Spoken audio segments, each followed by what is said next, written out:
मन में जोगिया के जोख जगा के आज नाचेंगे चीलम चढ़ा के। महाशिवरात्रि है।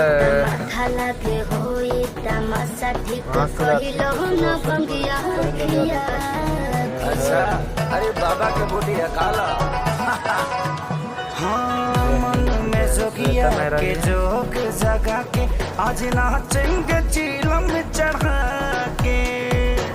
घूमता माथा लगे होई तमाशा ठीक कहिलो न बंगिया किया के। देह घूमता हमरो भयंकर। ओ जय जय शिव शंकर,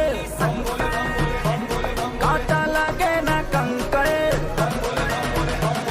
ओ जय जय शिव शंकर, कांटा लगे न कंकर की